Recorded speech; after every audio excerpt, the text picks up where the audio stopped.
Galera, com sucessivos reajustes e a perspectiva de uma nova tarifa para deixar ainda mais cara a nossa luz, cada vez mais a conta de energia elétrica está virando uma preocupação séria na hora de equilibrar o seu orçamento doméstico mensal. E tem um carinha que também pode acabar entrando no radar de muita gente. O pessoal já sabe como o ar-condicionado, coisas como chuveiro, o ferro de passar tem uma parte importante na composição aí da sua conta de luz, mas com computadores com exigências cada vez maiores de fonte, tipo, as placas high-end já estão pedindo uma fonte de 750 watts.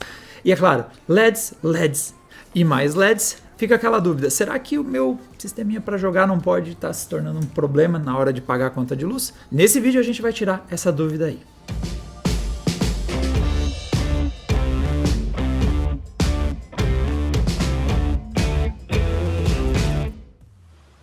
Bom, galera, para tirarmos essa dúvida, eu vou aproveitar a grande base de dados do Adrenaline em consumo de energia. Nós já temos uma metodologia que a gente usa nas análises de processador e placas de vídeo, então a gente já sabe a diferença de consumo de vários componentes. Mas é importante primeiro vocês entenderem que metodologia é essa para entender os números que eu vou mostrar aqui para vocês. Então, para começar, a nossa metodologia envolve este carinha aqui. Este é um medidor de consumo, ele é ligado na tomada e nós conectamos o que nós estamos testando nele e ele nos dá um indicativo de consumo. Ele vai pegar a energia que está sendo puxada da tomada. E aí que entra a questão. Já vai entrar no valor que ele mostra coisas como a eficiência da fonte. Então a gente não está medindo exatamente o consumo do processador ou o consumo da placa de vídeo. A gente está medindo o consumo de todos os componentes, mas a ineficiência ou eficiência, né? A fonte sempre vai ter um desperdício de energia. Ela vai puxar uma determinada quantidade de energia maior do que o sistema está requerendo. Então vai ter envolvido a eficiência da fonte, que é influenciada por fatores como a qualidade da fonte, quanto melhor, menos desperdício. Temperatura vai mudar o grau de eficiência, tem muita coisa influenciando o resultado que vai sair disso daqui. Mas no fim das contas, o número que está aqui é o que importa, porque é isso que você realmente está consumindo, colocando todas essas variáveis de uma ponta até a outra. Na nossa primeira rodada, nós vamos investigar a variação que os processadores causam quando a gente está trabalhando com esse tipo de situação, que é um processador partindo desde um modelo de entrada até um modelo high-end. Então eu tenho aqui na tela a montagem que a gente fez de vários processadores em uso. É importante destacar que aqui a gente está falando da nossa bancada de testes de processadores. Ela varia um pouco por culpa, óbvio, da variação de processadores. Envolve a gente pelo menos trocar a mainboard. Mas nós temos aí uma mainboard X570S quando a gente fala de placa-mães AMD e uma Z590 Horus quando a gente fala de placas-mães Intel. Então, equipado com 16 GB de memória, um SSD de 240 GB e a nossa fonte é uma Cooler Master V850. E a placa de vídeo é uma RTX 3080. Então já coloca em mente, esses processadores combinados com uma placa de alto consumo, que é o caso da RTX 3080. E olhando o consumo em ocioso, vê que nós temos algo que vai de 53 watts, 56 watts, alguns modelos Intel Core mais básicos 60 watts, chegando a duas situações diferentes. Nós temos aqui o 5900X overclockado, está com consumo ali na faixa dos 76, mas o coice mesmo é esse cara aqui, 11900K. É bom a gente destacar que tem uma diferença, 11900K em ocioso é 72, que é ok, é beleza. Ele vai para 128 quando a gente overclockou. A gente provavelmente pôs todos os núcleos a 5 GHz e forçou ele a operar assim. Então faz com que o consumo dele dispare mesmo com ele em ocioso. O computador em ocioso com uma 3080 está consumindo aí na faixa dos 53 aos 76. Colocando em referência em kWh, isso coloca esses computadores como abaixo de um ventilador. Então o consumo não é tão alto assim. O ventilador vai operando ali em uma rotação alta, deve trabalhando, claro, tem diferentes modelos de ventilador, mas algo na casa de uns 100 kWh. Então no fim das contas, em ocioso, esses computadores não consomem tanto assim, apesar de que é sempre bom vocês levarem em mente que o consumo baixo não traz um custo tanto alto, mas um consumo baixo por muito tempo. Então, se você larga o computador parado em ocioso e ele não hiberna, ele pode representar alguma coisinha lá na ponta. Mas quando a gente troca agora para alta carga, aí nós temos o salto. Lembrando que esse consumo é do processador em alta carga e também da placa de vídeo, porque nosso teste usa o 3D Mark Firestrike como referência. E aí o consumo, a gente vê que os processadores influenciam no nível de consumo de uma máquina, mas nem tanto assim, porque o Core i3 ele está consumindo ali quase 400 watts, é o nosso processador com menos consumo nesse comparativo, versus os Core i9 e os Ryzen 9 que vão ali para a faixa dos 500, quase 500 watts. Então nós temos um ganho de mais ou menos uns 20, 30% no consumo, de 400 para 500 watts, nós estamos falando ali de um aumento de 100 watts de consumo de um processador de entrada até um processador topo de linha, ou seja, basicamente de novo ali, usando de referência o ventilador. Então, se você comprar um processador de entrada até um topo de linha, a variação no consumo não vai ser tão grande assim. Agora, quando a gente vai para a placa de vídeo, pessoal, sejam bem-vindos ao verdadeiro motivo pelo grande causador do consumo no computador. Então, agora a nossa máquina de testes é um pouco mais estável, porque é aquela que a gente já montou no vídeo aqui recentemente no Adrena, nossa bancada de testes de placa de vídeo. É um gabinete aberto, baseado no Ryzen 9 5900X. Nós temos ali uma placa Gigabyte X570, são duas memórias Predator de 16 GB operando 3200 e a fonte é uma fonte 1300 watts da Cooler Master modelo Platinum. Computador de alta performance, a 590, tá um dos patamares mais altos de consumo que a gente acabou de ver. E a placa de vídeo, vocês vão ver que esse cara realmente causa variações bem maiores no consumo do PC. Então, uma placa de vídeo, aqui primeiro olhando o consumo em modo ocioso, vê que a variação é baixa. Nós temos 68 watts do consumo numa 3070, que foi a que menos consumiu, esse nosso comparativo, vai até 84, é uma variação relativamente baixa, são poucos watts de diferença. O que importa é em alto consumo, em alta performance, e aí nós temos uma variação mais relevante. Então, começando os modelos mais básicos, eu estou partindo da 3060 e da 6600 XT, porque a gente recentemente mudou a nossa máquina de testes. Então eu não consigo pôr, por exemplo, os nossos resultados da 1650 Super, de uma 1050 Ti, porque essas placas os testes foram feitos numa metodologia antiga. E essa metodologia não tinha outras peças, outros componentes, outra fonte, ia mudar tudo. Então eles não podiam entrar no mesmo gráfico, não seria um comparativo justo. Então eu tenho a partir da 6600 XT e da 3060, que são placas gamers já com bom nível de performance. Esses caras consomem 300 watts quando estão em alta carga, chegando até duplicar esse valor. Então, nós chegamos a ver como uma placa de vídeo, além de ter uma variação maior, ela tem um impacto maior no consumo do seu computador, ela nos trouxe até o dobro de diferença entre uma placa que não é de entrada, uma placa intermediária, até a topo de linha. Vocês talvez notem a ausência do modelo topo de linha da AMD, a gente não tem uma 6900 XT. Depois dos testes, a gente enviou de volta para a AMD. Nesse momento, a Adrenaline não tem uma 6900 XT para rodar os testes novamente, e a 6900 XT foi testada na bancada antiga. Então, de novo, ela não pode entrar nesse comparativo porque ela não estava na nossa bancada atual para esse comparativo ser justo. Então nós temos uma diferença perceptível, mas a grande dúvida é, vocês viram que eu testei sempre ou era 3080 para todos os processadores, ou era sempre 5900X para todas as placas de vídeo. Como fica quando a gente olha para um sistema como um todo para entender a variação entre uma máquina de entrada, uma máquina topo de linha, e vou usar de referência os computadores do Adrenaline. Então nós temos aí o PC da Crise, que é o nosso computador somente com gráficos integrados. Nós temos o PC baratinho, que usa configurações de entrada, então normalmente elas têm baixo consumo. No caso, o PC baratinho eu estou usando de referência ele equipado com Core i3 10100 e 2 módulos de 4 GB DDR operando a 2400 MHz e a placa de vídeo é uma GTX 1050 Ti. E também, aqui no fundo do quadro, o nosso PC dos sonhos. É o cara com a 3090, é um Threadripper equipado com 64 núcleos e 128 threads, muitos LEDs, sim. Agora nós já estamos falando no consumo alto. E coloquei outros caras no comparativo. Então, usei de referência um notebook Acer Nitro, equipado com Core i5 7400 e uma GTX 1050, um notebook gamer intermediário. Também entrou nessa comparação os consoles, Xbox Series S, Xbox Series X e também o PlayStation 5, os consoles de nova geração. Demos uma olhada em como fica todos eles juntos na parte de consumo. Partindo primeiro dele, do ocioso. Ai meu Deus, essa barra do PC dos sonhos. Esse aqui é o sistema, esse gráfico, quando o artigo vai estar disponível lá na adrenaline.com.br, ele vai estar corrigido, aqui ele está com um bugzinho no notebook gamer, está 2 vezes, mas aqui é um ponto importante da nossa comparativa, aqui a gente está medindo o consumo mínimo dele, esses sistemas oscilam. Então, por exemplo, o notebook gamer, ele chegou a ter um consumo de 10 watts, mas ele oscila ali 20, 30, depois você espera um tempão ele parar de fazer tudo em segundo plano, ele chega a ter esse consumo mais próximo dos 10 watts. Mas os nossos PCs em ocioso, pegando o valor mínimo que registramos ali após um longo período esperando ali as oscilações, vê que nós temos os PCs nossos de entrada, mesmo que só tem gráficos integrados, o PC da Crise e o PC baratinho, ambos ficaram na faixa dos 20 watts, ou seja, em ocioso. Um PC de entrada consome muita pouca energia.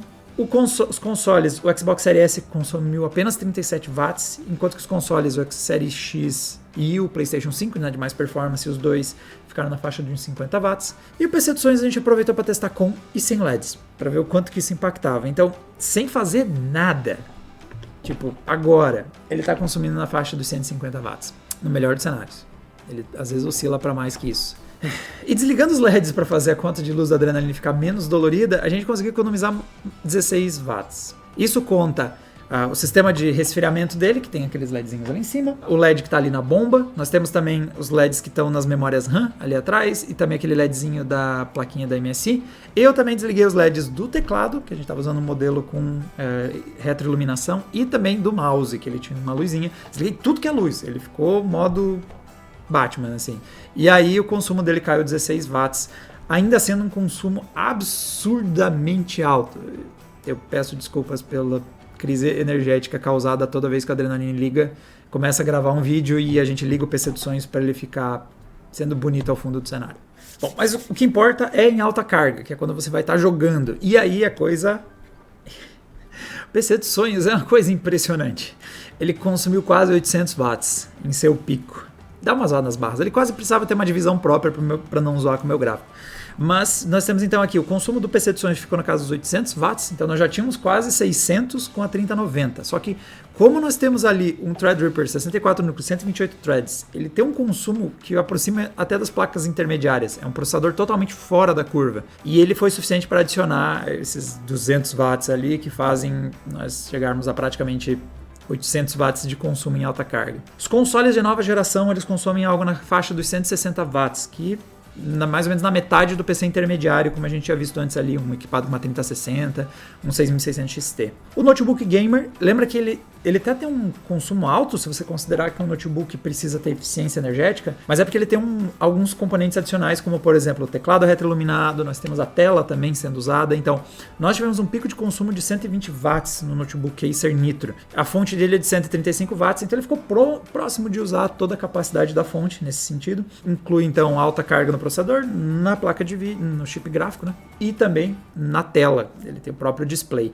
Já vou falar do display em computadores gamers. O PC baratinho consumiu 90 watts, então os nossos PCs de entrada consomem muito pouco, 90 watts o PC baratinho 77, o nosso PC da crise equipado com Ryzen 3200G. E por fim, o Xbox Series S mostra que ele realmente veio para salvar o orçamento do brasileirinho, seja na hora de comprar ele, sendo o console mais barato, seja na hora de pagar a conta de luz dele, porque ele consumiu apenas 76 watts. Uma coisa da metodologia aqui é, esse nosso teste de alta carga usa o 3D Mark Firestrike no Ultra, ou seja, o PC da crise teve que rodar esse teste no Ultra, eu assisti, foi bem triste. O coitado fazendo os seus 2 frames por segundo, que era o que ele podia nos entregar. Mas, obviamente, os consoles não rodam 3D Mark. Então, nesse caso, eu rodei o Warzone por 5 minutos. Fiquei ali jogando ele depois de cair. Fiquei jogando uns 5 minutos, vendo o que seria indicado como uma carga máxima que o console ia carregar. E os dois videogames ficaram na casa dos 160. O Xbox Series X e o PlayStation 5. O Xbox Series S consumiu no máximo 76 watts. Seria mais próximo que eu conseguiria de fazer algo como 3D Mark Firestrike no Ultra, nos consoles Warzone, a carga é muito grande em processador e chip gráfico ao mesmo tempo. Para a tela, testei 2 perfis de monitor aqui no Adrenaline e foquei nos monitores gamers. Então nós testamos um modelo da Gigabyte de 27 polegadas equipado com um display de 144 Hz IPS. Coloquei o brilho no máximo e esse cara consumiu algo na faixa dos 30 watts. Enquanto que o segundo modelo que eu testei, o mais agressivo em consumo, que a gente conseguiu achar por aqui, é o monitor da Cooler Master, 34 polegadas Ultra Wide, a gente também tem vídeo com esse cara aqui no canal, é Quad HD, coloquei o brilho no máximo, então ele realmente é um dos perfis de mais consumo que a gente consegue testar por aqui, e ele chegou ali na casa dos 50 watts de consumo.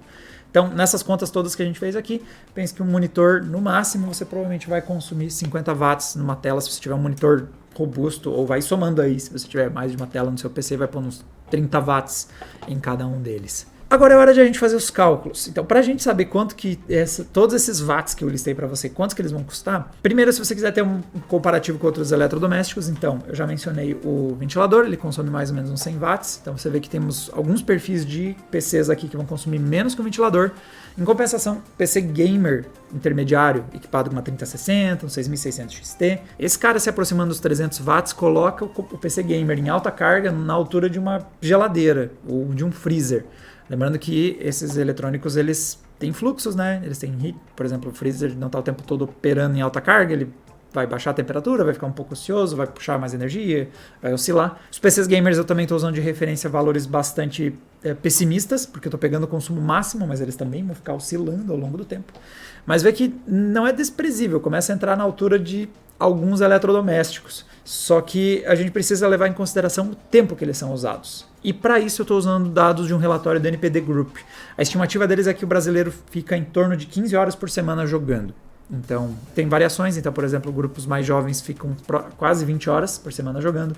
Mas a média brasileira é 15 horas. Arredondando tudo, coloquei para mais ou menos 2 horas por dia de uso dessas máquinas para a gente fazer o cálculo de gasto. Então, eu calculei baseado na conta de luz da Adrena.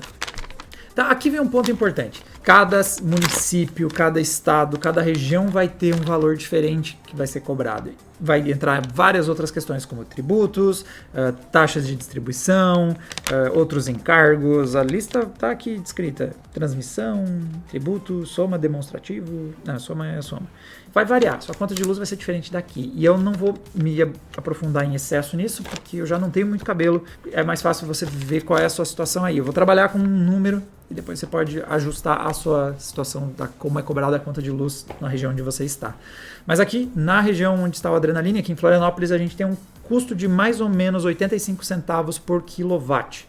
Esse é o valor que a gente tem de consumo aqui. E usando ele de referência, eu tenho alguns valores para 2 horas de uso de cada um desses nossos computadores em alta carga. Então, começando pelo PC dos sonhos, 800 watts, por 2 horas todos os dias, são 60 horas mensais. Ele deu R$ 40,80. E uma coisa que é importante da metodologia que eu estou usando aqui, galera, eu estou trabalhando com um número muito pessimista. Eu estou partindo do maior consumo que aconteceu ao longo das minhas medições. Ele não vai ficar consumindo 800 watts, ele vai oscilar dependendo do jogo, ele não vai pôr um estresse tão grande no hardware, na fonte, na energia sendo puxada e tudo mais. Mas no pior momento ele consumiu 800 watts, eu estou usando como se ele o tempo todo operasse 800 watts e eu vou te dar um número mais pessimista possível sobre consumo. Então vai ser menor que isso na prática. E o PC dos sonhos consumiu então R$ 40 por mês da conta de luz, ou seja, é um número respeitável, é um belo de um almoço, é uma pizza, é um número que já vai representar algo na sua conta de luz. Mas é sempre bom lembrar que o PC dos sonhos é aquilo, e ele custa R$ 80 mil, mais ou menos, a última vez que a gente fez o levantamento do custo de peças. Esse é o pior cenário possível. Põe uma tela ali de 30 watts de consumo, a gente vai ter uns R$ 45 por mês que custaria jogar no PC. Trazendo para algo um pouquinho mais humanamente possível, a gente vem para a faixa do PC intermediário. Então eu estou pensando naquela configuração do 5900X com uma RTX 3060, uma 6600 XT, o que muita gente que tem um PC balanceado provavelmente vai ter o consumo ali na faixa dos 300 watts. Esse PC vai custar R$ 15 por mês. A conta de luz dele jogando 2 horas todos os dias, se você colocar mais um monitor, vamos arredondar para uns... No pior cenário possível é R$ 20.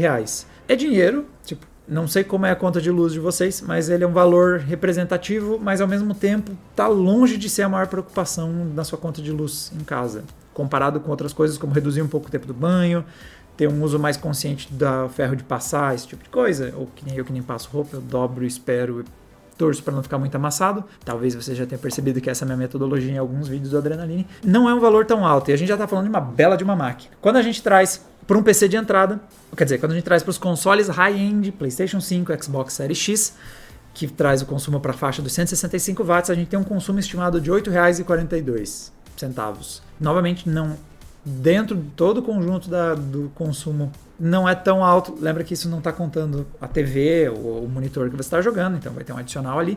Mas o console em si vai consumir na faixa dos R$ 8,00 e ele ocioso tem um consumo baixo, como vocês viram, especialmente se ele entrar no modo hibernar, que aí realmente o consumo dele vai ser pouco representativo na sua conta no fim do mês. E por fim, PC baratinho, PC da crise, os caras ali na faixa dos 80 watts, jogando todo esse tempo você vai gastar meros R$ 4,00. Ou seja, e o Series S está um pouquinho abaixo deles, então é mais ou menos aí que está o Xbox Series S sendo jogado 2 horas por dia, ou o PC baratinho e o PC da crise vão consumir algo como R$ 4,00 mais a tela, você não vai pagar nem R$ 10 para jogar ao longo de todo o mês. Agora vem a dúvida, o quanto essas bandeiras novas de consumo de energia vão impactar a conta lá no fim do mês? A bandeira vermelha e especialmente essa nova bandeira da escassez hídrica, elas são calculadas em cima desse valor. Então elas têm um custo de R$ 14,90 a cada 100 kWh, no caso de escassez hídrica. E nós temos a bandeira vermelha, ela já tem um custo menos agressivo, é R$ 9,49, a bandeira 2, a cada 100 kW consumidos. Então, ela vai impactar também, novamente, quanto mais você consome, mais caro sai essa bandeira adicional. O PC dos sonhos, com a bandeira vermelha, ele tem um adicional de R$ 4,55. Isso, somado aos 40, fazem ele custar R$ 45 por mês, mais o monitor vai para R$ 50. Então, já é um número respeitável. Se a gente entrar na bandeira de escassez quer dizer, se a gente tá na bandeira vermelha, é 50 conto que tá indo no PC dos sonhos só na parte de luz que ele gasta. E a bandeira da escassez faz ele chegar a R$ 47, mais aqueles R$ 5 do monitor, que já vai virar uns 6 com a bandeira da escassez e tudo mais. Estamos se aproximando de R$ 60. No cenário mais negativo, no pior computador do universo em eficiência energética, com muitos LEDs, a gente pode chegar a um valor respeitável na sua conta de luz. Só que a gente sabe que essa não é a realidade, aquilo ali não é o computador que a galera está jogando em casa. Então, olhando para uma PC com uma placa intermediária, uma configuração intermediária, a gente tem um aumento de 1,69 quando a gente tem a bandeira vermelha, somado aos R$ 15 que ele consumia, vai chegar na casa dos R$ 16. E a bandeira da escassez hídrica vai trazer um custo de R$ 2,56, vai terminar gastando R$ 17. Isso uma máquina high-end, uma máquina intermediária, mas de alta performance no PC. Trazendo a questão agora para os consoles high-end, PlayStation 5, Xbox Series X, nós temos aqui um consumo adicional com a bandeira vermelha de uns 93 centavos, então ainda não passa dos R$ 10. E quando a gente traz essa bandeira da escassez hídrica, a gente quase chega a R$ 10 nessa conta de luz. Então, ainda também nada tão representativo. E o PC Gamer de entrada, que está ali na balada do Xbox Series S, é a galera que vai ter 45 centavos de adicional por causa da bandeira vermelha e vai ter 86 centavos na bandeira da escassez hídrica, e a gente ainda está falando de um custo inferior a R$ 5 no fim do mês. Ou seja, pelo menos alguma coisa de bom tem que ter nesse teu PC que não está segurando nem 30 frames em Full HD. Pelo menos ele não está gastando muita energia. Quer dizer, desculpa, tem a galera que tem as placas velhas de alto consumo e aí realmente você está no pior dos mundos nesse caso. Mas, como vocês podem ver, quando a gente coloca na ponta põe na calculadora, fazendo essa conta de padaria, considerando o pior cenário possível, do Armagedon dos computadores, sempre operando no máximo de consumo em alta carga, a gente ainda chega no fim do mês com um consumo não tão alto. Claro que você precisa ajustar os seus usos, depende de quantas horas semanais você joga. Se você, em vez de 15, joga 30, você faz vezes 2 tudo isso que está aqui, mas ainda assim, com exceção de um PC totalmente de altíssimo consumo, os valores não são tão representativos frente a várias outras coisas que você pode fazer para cuidar melhor dessa conta de luz no fim do mês. Também aproveito para mandar um abraço para todas as mães e pais que talvez estejam vendo esse vídeo porque o filho de vocês está tentando convencer que o PC dele não é um problema em casa, e eu advogo em favor dele, sim. Não é um problema o computador gamer. Fique de olho no tempo que o chuveiro está ligado, fique de olho no tempo que vocês estão com outros eletrônicos de consumo mais alto em ação. Esses caras vão ser um problema muito maior do que aquele computador que pisca muito enquanto seu filho grita com pessoas na internet porque está perdendo. Então, galera, essa é uma visão geral sobre o consumo de energia dos computadores. Vê que a gente já sabe, a gente já viu conteúdos no passado. Então, não é uma novidade para a galera que PCs não são um grande vilão da sua conta de luz. A gente vê que esses hardwares mais recentes exigindo fontes de mais energia. Tem alguns hardwares que realmente até consomem muita energia, mas eles são os caras meio fora da curva. São as 3090, são os Threadripper de muitos núcleos. Esses caras até podem chegar a valores muito altos. Mas os computadores que a maior parte da galera tem, especialmente porque as placas estão meio caras, mas quando a gente fala dos computadores intermediários, esses caras não têm um consumo tão grande assim para ser algo que precisa tirar o seu sono, então você precisa tirar eles da tomada. Para mais testes com hardware é só vocês assinarem a Adrenalina, e vocês ficam sabendo quando a gente plugar isso aqui na tomada e ficar de forma meio maluca calculando coisas para ver se não estamos falindo. Quer dizer, o PC dos sonhos talvez esteja fazendo o Adrenaline falir aos poucos e a gente ainda não tinha percebido. Mas para todos os outros perfis de hardware, tá seguro, tá safe, pode jogar tranquilo. E para mais vídeos é só assinar o canal que vocês ficam sabendo quando a gente lançar mais alguma coisa. E a gente se vê numa próxima. Tchau, tchau!